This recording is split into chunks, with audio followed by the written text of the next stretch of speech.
반갑습니다. 오늘은 좀 가슴 아린 이야기를 가지고 왔는데요. 세상을 살아가면서 우리는 많은 일을 겪으며 살아가고 있습니다.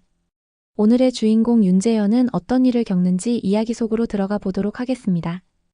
윤재현은 70번째 봄을 맞이하며 창가에 앉아 있었습니다. 50년 가까이 학생들을 가르치던 교실 대신 이제는 작은 아파트 창문 너머로 보이는 서울의 풍경이 그의 일상이 되었죠. 퇴직한 지 7년, 아내와 사별한 지 3년. 시간은 그렇게 흘러갔습니다. 아버지, 이번에 진지하게 생각해 보세요. 캐나다는 정말 살기 좋답니다. 아들 윤태호의 목소리가 전화기 너머로 들려왔어요. 처음 이민 이야기가 나왔을 때만 해도 윤재현은 고개를 저었습니다. 평생 살아온 고향을 떠난다는 건 상상조차 어려웠으니까요. 하지만 태호가 보내준 사진들 속에는 푸른 숲과 깨끗한 공기, 그리고 무엇보다 함께 웃고 있는 가족의 모습이 담겨 있었습니다. 아버지 혼자 이곳에 계시면 뭐가 좋으세요? 저희와 함께라면 손주들도 볼 수 있고 저희가 다 챙겨드릴게요.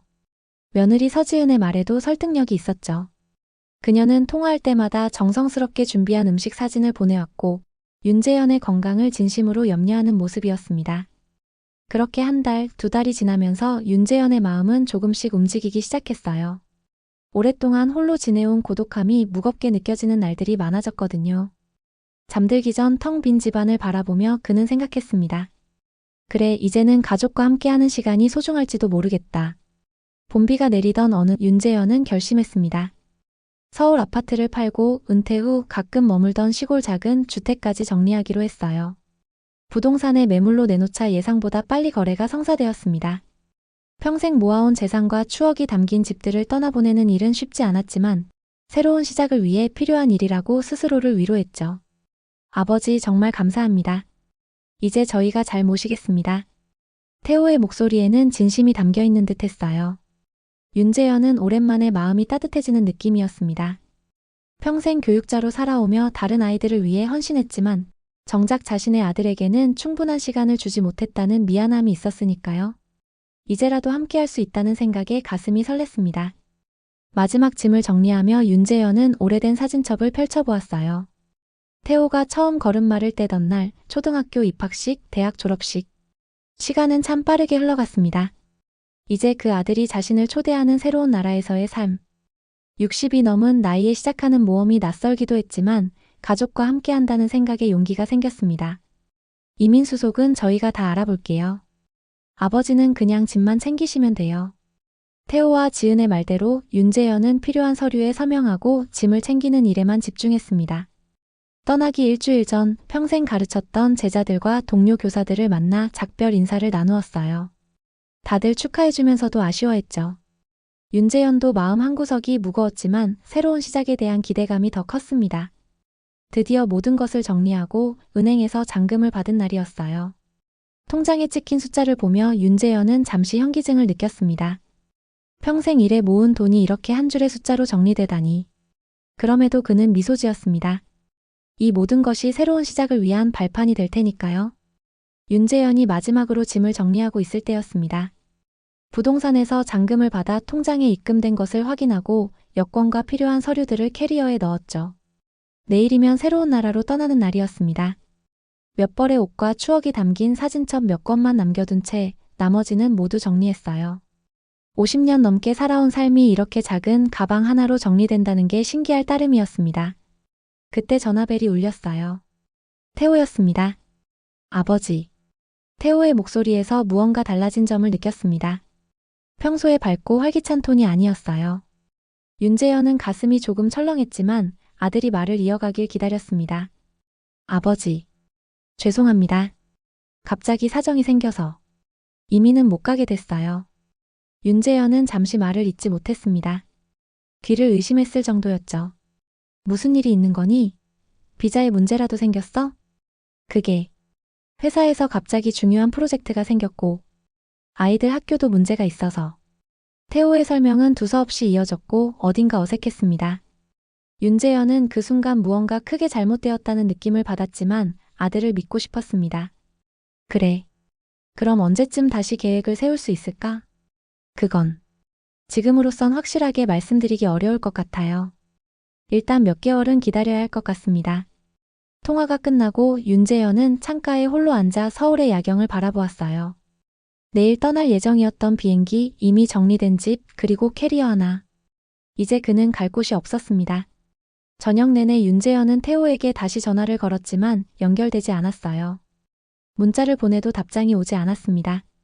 불안한 마음에 며느리 지은에게도 연락했지만 전화도 꺼져 있었죠. 무슨 일이 있는 걸까? 자정이 넘어서야 윤재현은 지친 몸을 침대에 눕혔습니다. 내일 아침이면 모든 것이 해결될 거라는 희망을 품으며 잠들었지만 그의 잠은 깊지 못했어요. 꿈속에서도 불안감이 그를 놓아주지 않았습니다. 다음 날 아침 윤재현은 일찍 일어나 다시 태호에게 전화를 걸었습니다. 여전히 연결되지 않았어요. 점심때까지 기다려봤지만 상황은 마찬가지였습니다. 혹시 무슨 사고라도 난 걸까?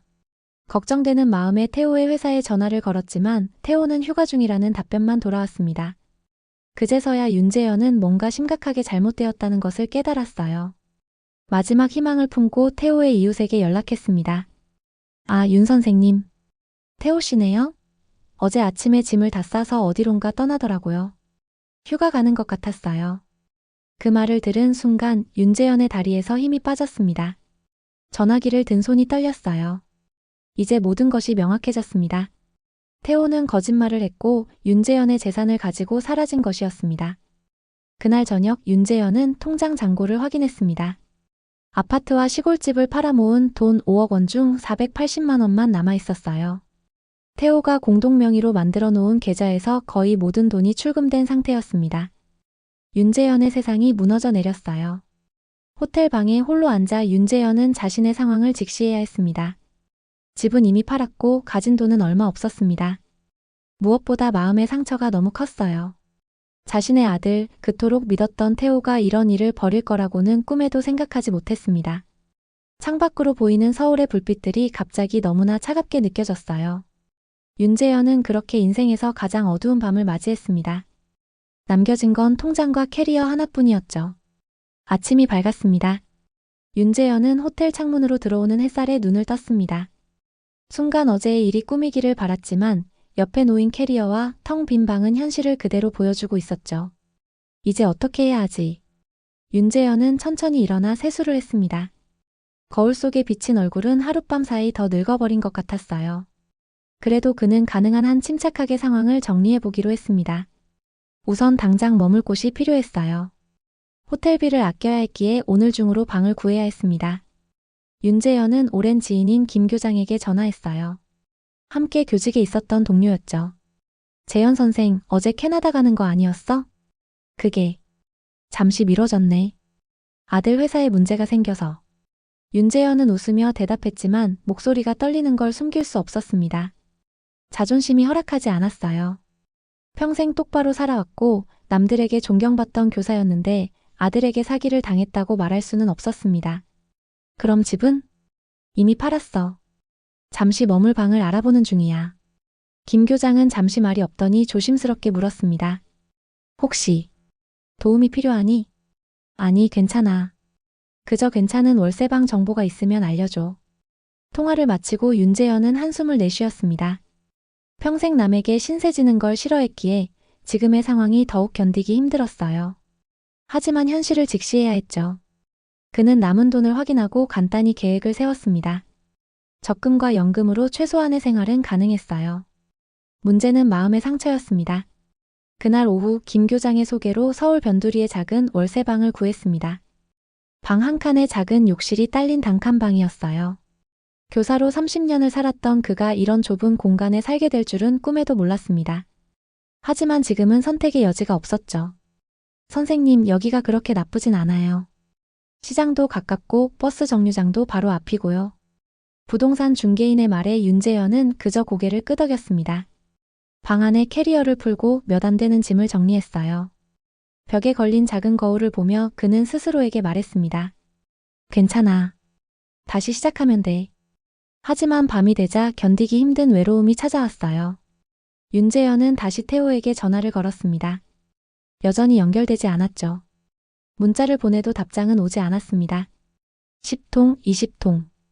결국 30통이 넘는 연락을 보냈지만 모두 씹혔어요. 왜 이렇게 된 걸까? 아내가 세상을 떠난 후 태호는 유일한 가족이었습니다. 윤재현은 그 아들을 위해 모든 것을 바쳤다고 생각했어요. 최고의 교육, 결혼할 때도 아낌없는 지원. 그런데 왜 이런 배신을 당해야 했을까요? 윤재현은 이해할 수 없었습니다. 다음 날부터 그는 나름대로의 일상을 만들어갔어요. 아침에 일어나 근처 공원을 산책하고 작은 시장에서 반찬을 사서 혼자 밥을 지어 먹었습니다. 표면적으로는 담담했지만 마음속으론 계속해서 태호에게 연락을 기다렸죠. 일주일이 지나고 2주가 지났습니다. 윤재현은 점점 현실을 받아들이기 시작했어요. 몇몇 친구들과 연락하면서 이민은 잠시 미뤄졌다고 설명했지만 다들 뭔가 이상함을 눈치챈 듯 했습니다. 하루는 오랜 제자 하나가 찾아왔어요. 선생님, 소식 들었어요. 태호 형이 그런 짓을 했다면서요? 윤재현은 놀라서 물었습니다. 어떻게 알았니? 태호 형 친구가 제 동생과 같이 일해요. 모든 재산을 가지고 떠났다는 소문이. 윤재현의 얼굴이 창백해졌습니다. 그토록 숨기고 싶었던 일이 이미 소문이 되어 퍼진 것이었어요. 수치심과 배신감이 한꺼번에 몰려왔습니다. 선생님, 제가 도울 방법이 있을까요? 아니. 괜찮다. 너희에게 걱정 끼치고 싶지 않아. 제자가 떠난 후 윤재현은 침대에 누워 천장을 바라보았습니다. 이제 그의 상황은 비밀이 아니었어요. 사람들의 동정 어린 시선을 견뎌야 한다는 사실이 그를 더욱 괴롭혔습니다. 한 달이 지났습니다. 윤재현의 일상은 점차 안정되어 갔지만 마음속 상처는 여전했어요. 그날도 평소처럼 공원을 산책하던 중이었습니다. 문득 스마트폰으로 태호의 소식을 검색해볼 생각이 들었어요. 직접적인 연락은 되지 않았지만 혹시 SNS에 흔적이 있을지도 모른다는 생각이었죠. 태호의 계정은 찾을 수 없었습니다. 하지만 며느리 지은의 계정은 공개되어 있었어요. 윤재현은 떨리는 손으로 스크롤을 내렸습니다. 그리고 눈을 의심했죠. 지은이 올린 사진들에는 새 차, 명품 가방, 그리고 해외여행 사진들이 가득했습니다. 특히 눈에 띄는 건 그들이 찍은 사진의 배경이었어요. 캐나다가 아닌 유럽의 여러 도시들이었습니다. 이민이 아니었어. 모든 것이 계획된 거짓말이었다는 충격적인 진실에 윤재현은 벤치에 털썩 주저앉았어요. 이민을 위해 모든 재산을 정리하게 한 후 그 돈으로 호화로운 여행을 즐기고 있었던 것입니다. 사진 속 태호와 지은은 행복해 보였습니다. 윤재현의 인생이 무너진 그 순간 그들은 샴페인을 마시며 축배를 들고 있었어요. 믿기지 않는 현실에 윤재현의 눈에서는 눈물이 흘렀습니다. 60이 넘은 나이에 느끼는 배신의 아픔은 상상 이상으로 컸죠. 그날 저녁 윤재현은 법률 상담소를 찾았습니다. 마지막 희망이었어요. 하지만 변호사의 대답은 냉정했습니다. 선생님, 계좌 이체 기록을 보니 법적으로는 자발적 증여로 볼 가능성이 높습니다. 공동명의 계좌였고 이민을 위한 것이라는 명확한 증거가 없다면. 하지만 그건 사기였어요. 속였다고요? 증명하기가 어렵습니다. 그들이 이민 계획을 바꿨다고 주장할 수도 있고 무엇보다 가족 간 소송은 이기기 어렵습니다. 법적으로도 해결책이 없다는 사실에 윤재현은 절망했습니다. 집으로 돌아오는 길 비가 내리기 시작했어요. 우산도 없이 그는 그대로 걸었습니다. 차가운 빗물이 얼굴을 타고 흘러내렸지만 그것이 빗물인지 눈물인지 구분할 수 없었어요. 다음 날 윤재현은 몇몇 오래된 친구들에게 연락했습니다. 평생을 함께한 친구들이라 생각했던 사람들이었죠. 하지만 그들의 반응은 예상 밖이었어요. 그럴 줄 알았지. 아들이 평소에도 돈 쓰는 걸 보면. 나이 들면 자식한테 돈 맡기면 안 된다니까. 내가 그렇게 말했잖아. 동정보다는 내가 그럴 줄 알았다는 반응이 대부분이었습니다. 심지어 몇몇은 윤재현이 너무 순진했다며 비난하는 듯한 말을 했어요. 평생 쌓아온 관계가 이렇게 쉽게 무너질 수 있다는 사실에 또 한 번 충격을 받았습니다. 친척들에게도 연락했지만 상황은 비슷했어요. 삼촌, 저희도 지금 어렵습니다. 돕고 싶지만. 모두가 등을 돌렸습니다. 윤재현은 이제야 진정한 외로움이 무엇인지 깨달았어요. 평생 사람들을 도우며 살아왔지만 정작 자신이 도움이 필요할 때는 아무도 없었습니다. 그날 밤 윤재현은 고요한 단칸방에 홀로 앉아 있었습니다. 창밖으로 보이는 도시의 불빛들이 마치 그를 비웃는 것 같았어요. 모든 것을 잃고 모든 사람에게 버림받은 느낌이었습니다. 책장에서 오래된 앨범을 꺼내 펼쳤어요. 태호가 어릴 적 찍은 사진들.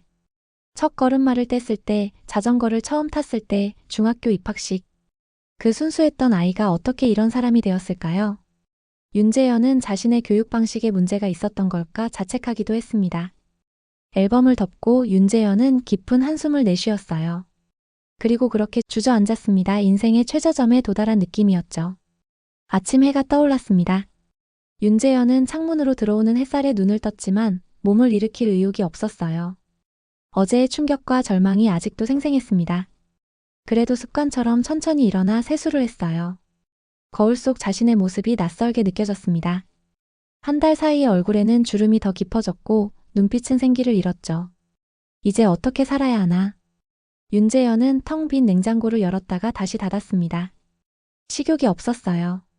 대신 오래된 재킷을 걸치고 밖으로 나갔습니다. 어딘지 목적지 없이 걷다 보니 동네 공원에 도착했어요. 아침 일찍이라 공원은 한적했습니다. 벤치에 앉아 그는 지나가는 사람들을 바라보았죠. 옆 벤치에는 젊은 남자가 커피를 마시며 앉아 있었습니다. 20대 후반으로 보이는 청년이었어요. 작업복 차림이었고 손은 거칠어 보였습니다. 일용직 노동자처럼 보였죠. 그런데 그 청년이 갑자기 말을 걸어왔어요. 할아버지 괜찮으세요? 많이 피곤해 보이시는데. 예상치 못한 말에 윤재현은 잠시 당황했습니다. 요즘 젊은이들이 낯선 노인에게 말을 거는 경우가 드물었으니까요. 아, 괜찮네. 그냥 좀 피곤해서. 아침부터 나오셨는데 따뜻한 밥은 드셨어요? 제가 집에서 싸온 도시락이 있는데 나눠 드실래요? 청년은 가방에서 도시락통을 꺼냈습니다. 정성스럽게 싸운 듯 했어요. 윤재현은 손사래를 쳤지만 청년의 진심 어린 제안에 마음이 움직였습니다. 고맙지만 자네가 먹어야지. 괜찮아요. 제가 많이 싸웠거든요. 오늘 일이 힘들 것 같아서요. 윤재현은 결국 청년의 호의를 받아들였습니다. 단순한 김밥이었지만 며칠 만에 제대로 먹는 아침이었어요. 함께 나눠 먹으며 그들은 대화를 이어갔습니다. 저는 민호라고 합니다. 이 근처 건설 현장에서 일해요. 난 윤재현이네. 전에는 교사였고. 말을 멈추고 윤재현은 잠시 생각에 잠겼습니다. 전에는이라는 표현이 가슴을 아프게 했어요. 이제 그의 정체성을 규정하는 것은 무엇일까요? 퇴직한 교사? 배신당한 아버지? 민호는 윤재현의 표정 변화를 눈치챘는지 자연스럽게 화제를 돌렸습니다. 저도 원래는 다른 꿈이 있었어요. 대학도 가고 싶었는데 형편이 안 좋아서. 그렇게 두 사람은 처음 만난 이들이지만 깊은 대화를 나누게 되었어요. 윤재현은 오랜만에 누군가와 진심으로 대화하는 기분이었습니다. 민호의 순수함과 성실함이 느껴졌죠. 제가 이만 가봐야 할 것 같아요. 내일도 여기 오실 거예요? 윤재현은 잠시 망설이다 고개를 끄덕였습니다. 그럼 내일 또 봬요, 선생님. 민호가 떠난 후 윤재현은 오랜만에 마음이 따뜻해지는 느낌을 받았어요. 낯선 청년의 작은 친절이 그에게 위로가 되었습니다. 다음 날도 그 다음 날도 두 사람은 공원에서 만났습니다. 민호는 항상 도시락을 나눠 먹자고 했고 때로는 커피도 가져왔어요. 윤재현은 처음엔 부담스러웠지만 점차 그 시간이 기다려지기 시작했습니다. 일주일쯤 지났을 때 민호가 물었어요. 선생님 실례가 안 된다면 어디 사세요? 윤재현은 잠시 망설이다 자신의 상황을 조금 털어놓았습니다. 모든 이야기를 다 하진 않았지만 집을 잃고 단칸방에 산다는 정도는 말했어요. 그렇군요. 저도 고시원에서 살고 있어요. 가끔은 외롭죠. 민호의 솔직한 고백에 윤재현도 마음을 열기 시작했습니다. 나도 요즘 많이 외롭네. 가족이라고는. 말을 멈추고 윤재현은 깊은 한숨을 내쉬었어요. 민호는 더 묻지 않고 그저 고개를 끄덕였습니다. 그 침묵 속에서 윤재현은 이상하게도 위로를 느꼈어요. 그날 집으로 돌아오는 길 윤재현은 오랜만에 편의점에 들러 제대로 된 식사 재료를 샀습니다. 단칸방의 작은 부엌에서 간단한 찌개를 끓이며 그는 문득 민호가 궁금해졌어요. 저렇게 어린 나이에 혼자 고생하는 청년의 사연이 무엇일까?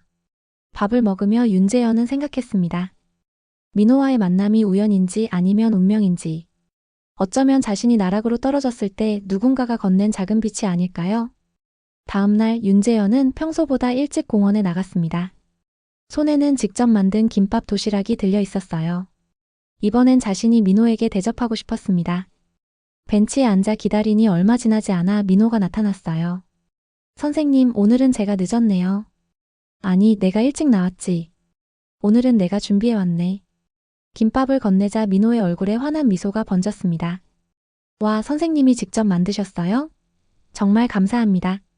함께 김밥을 먹으며 윤재현은 오랜만에 누군가를 위해 무언가를 했다는 기쁨을 느꼈어요. 그것이 비록 작은 도시락 하나일지라도 그의 마음은 한결 가벼워졌습니다. 한 달이 지났습니다. 윤재현과 민호의 만남은 일상이 되었어요. 매일 아침 공원에서 만나 함께 식사를 하고 이야기를 나누었죠. 윤재현은 점차 민호에 대해 더 많이 알게 되었습니다. 민호는 어린 시절 아버지에게 버려져 할머니 손에 자랐고 할머니마저 돌아가신 후에는 고아원에서 지냈다고 했어요. 고등학교를 겨우 졸업하고 일용직 노동을 하며 홀로 살아가는 청년이었습니다. 그래도 저는 운이 좋았어요. 좋은 분들을 만나서 이렇게 살아가고 있으니까요. 민호의 밝은 태도가 윤재현은 놀라웠어요. 그토록 힘든 삶을 살았음에도 불구하고 민호는 항상 웃고 있었습니다. 반면 자신은 모든 것을 잃었다고 생각하며 낙심해 있었죠. 민호야, 넌 어떻게 그렇게 긍정적일 수 있니? 그냥 지금 가진 것에 감사하려고 해요. 없는 것을 생각하면 끝이 없잖아요. 민호의 말은 단순했지만 윤재현의 마음에 깊이 와닿았습니다. 60이 넘은 나이에 이런 젊은이에게 삶의 지혜를 배우게 될 줄은 몰랐어요. 어느 날 윤재현은 민호가 일하는 현장을 지나가게 되었습니다. 무더운 여름날 민호는 땀을 뻘뻘 흘리며 무거운 자재를 나르고 있었어요. 그 모습을 보며 윤재현의 마음이 아파왔습니다. 이토록 성실한 청년이 더 나은 기회를 가질 수 없다는 것이 안타까웠죠. 퇴근 시간 윤재현은 현장 앞에서 민호를 기다렸어요.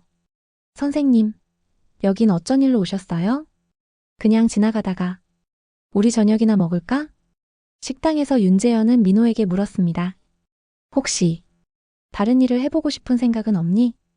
민호는 잠시 생각하더니 대답했어요. 사실 요리를 배우고 싶었어요. 할머니가 하시던 국밥집이 있었는데 그때 배운 레시피가 몇 개 있거든요. 윤재현의 눈이 반짝였습니다. 갑자기 한 가지 생각이 떠올랐어요. 그럼 우리 함께 작은 식당을 해보는 건 어떨까?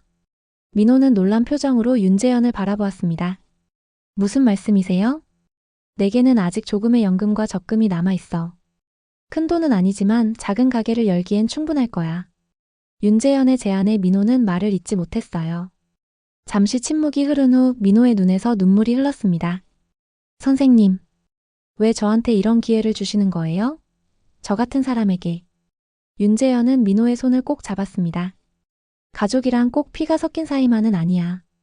서로 의지하고 믿는 사람들이 진짜 가족이지. 그날 밤 두 사람은 늦게까지 이야기를 나누었어요. 어떤 종류의 음식을 팔지, 어디에 가게를 열지, 어떻게 운영할지. 오랜만에 윤재현의 얼굴에는 활기가 돌았습니다. 새로운 시작을 앞둔 설렘이었죠. 다음 날부터 그들은 바쁘게 움직이기 시작했습니다. 적당한 위치에 작은 상가를 찾았고 간단한 주방 기구를 구입했어요. 민호는 건설 현장 일을 마치고 저녁마다 와서 함께 가게를 꾸몄습니다. 윤재현은 오랜만에 무언가에 열정을 느꼈어요.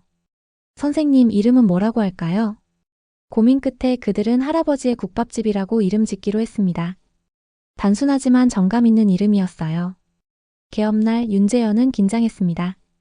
과연 손님들이 올까 하는 걱정이 들었어요. 하지만 민호는 자신감에 차 있었습니다. 걱정 마세요, 선생님. 할머니의 레시피는 정말 맛있거든요. 첫날은 생각보다 한산했습니다. 몇몇 지나가는 사람들이 들어와 국밥을 먹고 갔을 뿐이었어요. 윤재현은 조금 실망했지만 민호는 여전히 밝은 표정이었습니다.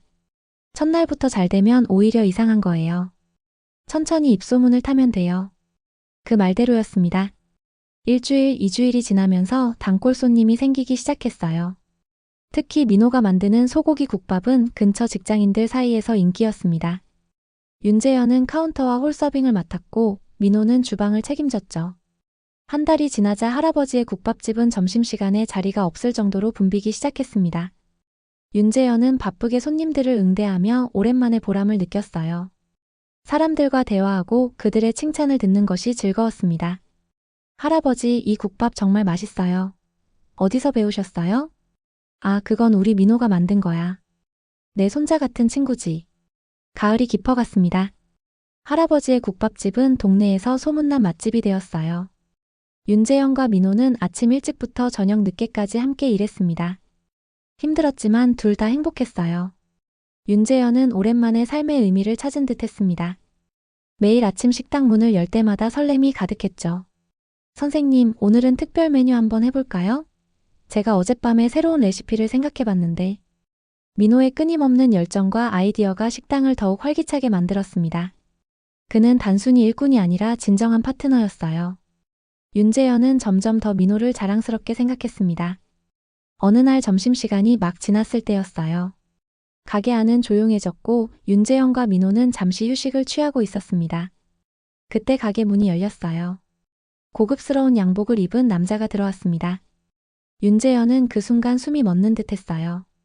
아들 태호였습니다. 3개월 만에 보는 얼굴이었죠. 태호는 조심스럽게 가게 안으로 들어섰습니다. 그의 얼굴에는 망설임과 부끄러움이 뒤섞여 있었어요. 아버지. 태호의 목소리는 떨렸습니다. 윤재현은 아무 말도 할 수 없었어요.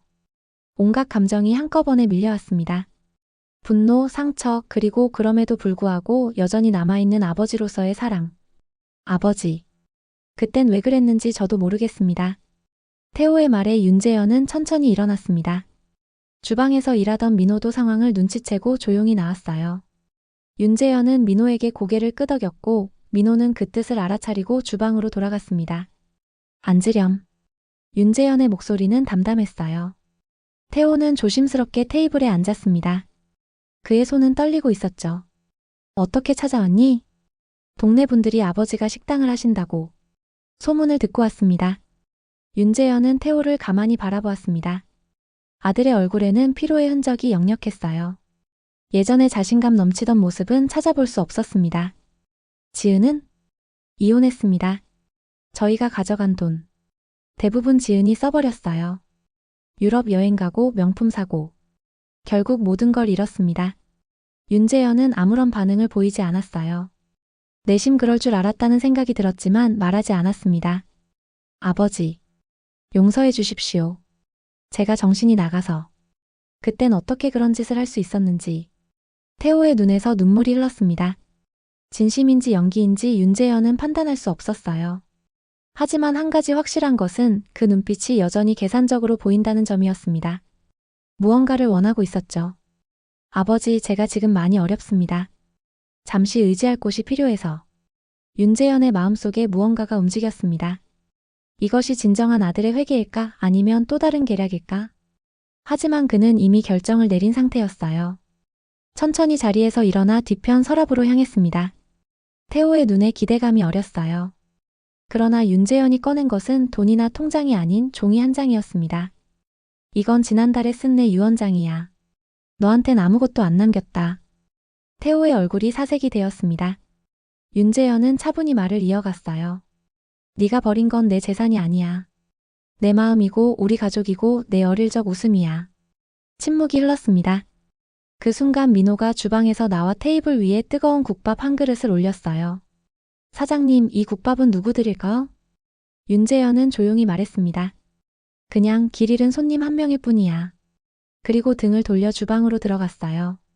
태호는 굳은 표정으로 국밥을 바라보다가 결국 젓가락도 들지 못하고 식당을 나갔습니다. 문이 닫히고 윤재현은 깊은 한숨을 내쉬었어요. 가슴 한구석이 아팠지만 동시에 홀가분한 느낌도 들었습니다.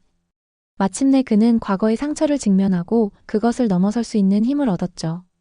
선생님, 괜찮으세요? 민호의 걱정스러운 목소리에 윤재현은 미소 지었습니다. 괜찮아. 오히려 후련하네. 그날 저녁 식당 일을 마치고 윤재현과 민호는 뒷마당에서 함께 빨래를 널었어요. 가을 햇살이 따뜻하게 내리쬐는 가운데 두 사람은 조용히 대화를 나누었습니다. 민호야, 오늘 네가 있어줘서 고마웠어. 아니에요, 선생님. 저야말로 선생님께 감사드릴 일이 많죠. 윤재현은 민호의 어깨를 가볍게 두드렸습니다. 가족은 돈이 아니라 기억이야. 우리가 함께 만들어가는 이 순간들이 진짜 가족이지. 민호의 눈에 눈물이 맺혔습니다. 그는 평생 가족의 따뜻함을 그리워했던 사람이었어요. 윤재현 역시 마음이 뭉클했습니다. 인생의 황혼기에 찾은 새로운 가족, 그것은 어쩌면 그에게 주어진 가장 큰 선물이었을지도 모릅니다. 그렇게 가을 저녁 두 사람은 새로운 시작을 향한 작은 걸음을 내딛고 있었어요. 비록 피는 섞이지 않았지만 마음으로 이어진 진정한 가족으로서 겨울이 찾아왔습니다. 할아버지의 국밥집은 차가운 바람을 피해 들어온 손님들로 더욱 북적였어요. 윤재현과 민호는 오전에는 함께 장을 보고 오후부터 밤까지 식당을 운영했습니다. 가게는 점점 더 번창했고 이제는 주변 직장인들뿐만 아니라 멀리서도 찾아오는 손님들이 늘었어요. 선생님, 이번 달 매출이 지난달보다 20%나 늘었습니다. 민호가 신이 나서 보여주는 장부를 보며 윤재현은 미소 지었습니다. 단순히 돈이 늘어서가 아니라 그들의 노력이 인정받는 것 같아 기뻤어요. 특히 민호가 행복해하는 모습을 볼 때면 가슴이 뿌듯했습니다. 어느 날 저녁 식당 일을 마치고 두 사람은 소파에 앉아 휴식을 취하고 있었어요. 텔레비전에서는 연말 특집 프로그램이 방영되고 있었습니다. 따뜻한 차를 마시며 담소를 나누는 그 시간이 윤재현에겐 무척 소중했죠. 선생님, 이번 설에는 뭐 하실 계획이세요? 민호의 질문에 윤재현은 잠시 생각에 잠겼습니다. 지난 수십 년간 설날이면 당연히 가족과 함께 했지만 이제는 상황이 달라졌어요. 글쎄, 특별한 계획은 없네. 너는? 저도요. 원래 혼자였으니까. 잠시 침묵이 흘렀습니다. 그리고 민호가 조심스럽게 말을 이었어요. 혹시 선생님과 함께 보내도 될까요? 간단하게 떡국도 끓이고. 윤재현의 눈시울이 뜨거워졌습니다. 말없이 고개를 끄덕였어요. 민호의 얼굴에 환한 미소가 번졌습니다. 다음 주에 특별 메뉴로 떡국을 추가해 볼까요? 설날 분위기도 내고.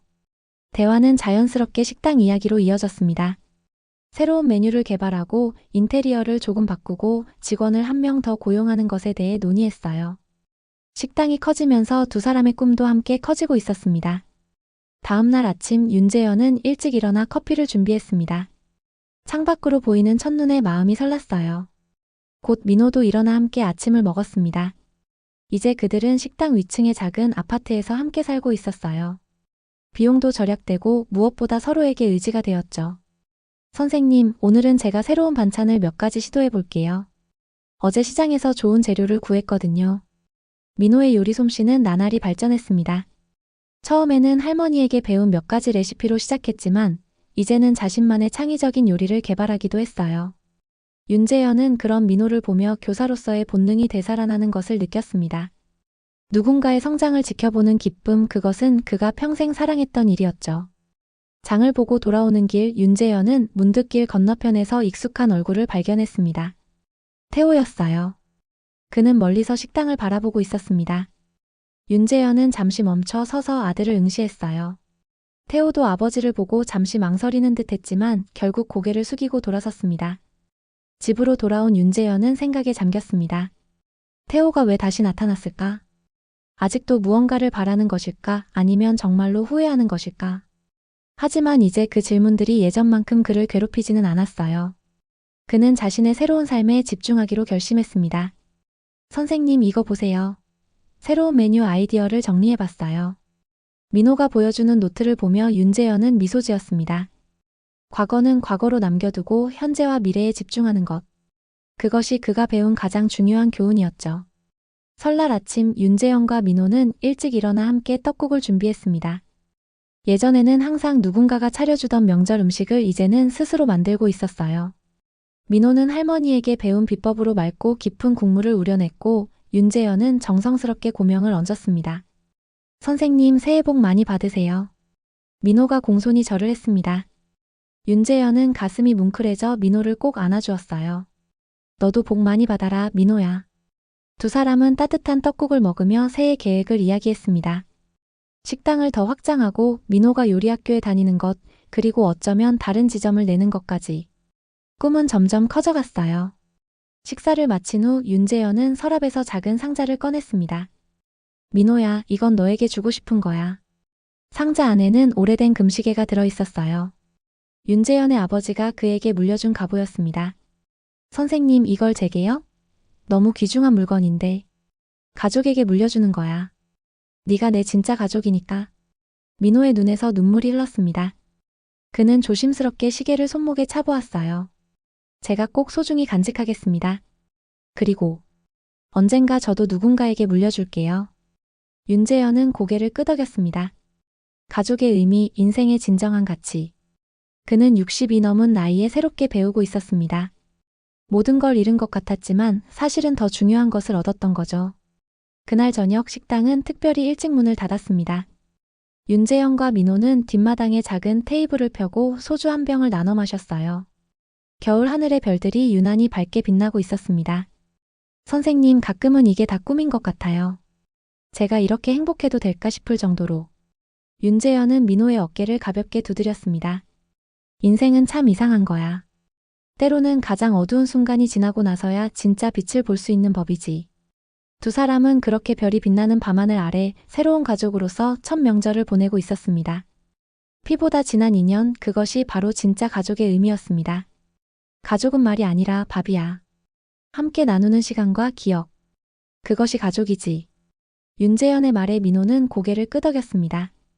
두 사람의 잔이 부딪히며 작은 소리를 냈어요. 새로운 시작, 새로운 가족을 향한 건배였습니다. 오늘도 감사합니다.